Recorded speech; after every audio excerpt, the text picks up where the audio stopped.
Brush ના paste તો પણ દાંતના દરેક રોગ મટી જશે।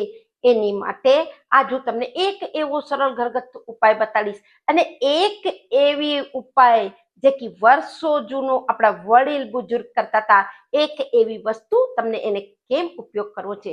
હું Kalpana Rathod, acupressure acupuncture therapist, diploma in alternative medicine.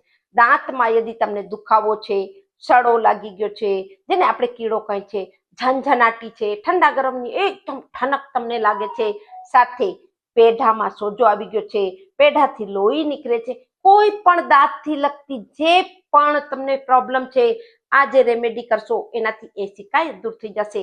મોંની દુર્ગંધ પણ આ રેમેડીથી દૂર થઈ જશે। હવે કેમ તૈયાર કરવું અને એની માટે સૌથી પહેલા તમને એક ખ્યાલ રાખવું છે કે કાંઈ પણ તમે વસ્તુ ખાવ છો તરત જ તમને પાણીથી ખૂબ સરસથી કોગરા કરી અને થૂકવું છે।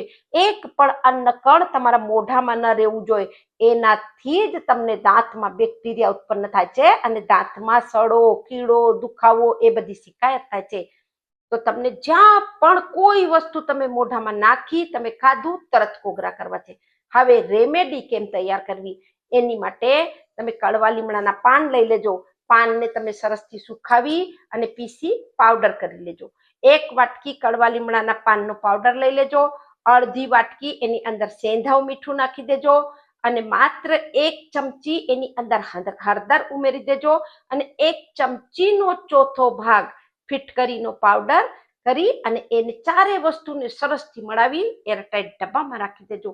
હવે તમારી આ જે તમે હમણાં રેમેડી તૈયાર કરી છે એ અદ્ભુત રિઝલ્ટ દેવા વાળી, કારણ કે કડવા લીમડાને અંદર એન્ટીબેક્ટેરિયલ, એન્ટીવાયરલ, એન્ટીફંગલ પ્રોપર્ટી હોય છે। દાંતના ગમે તેવા રોગને દૂર કરવાની ક્ષમતા કડવા લીમડાની અંદર હોય છે। આને તમે સવારે અને સાંજે આંગળીથી ઘસી સરસથી એને પેસ્ટ કરી લેજો। હવે એક જે બોનસ ટિપ્સ હતી એ છે કે તમને અઠવાડિયામાં 2 વાર કમસે કમ કડવા લીમડાનું દાંતણને ચાવી કરી અને એનો જે રસ હોય છે એને તમને પી લેવું છે।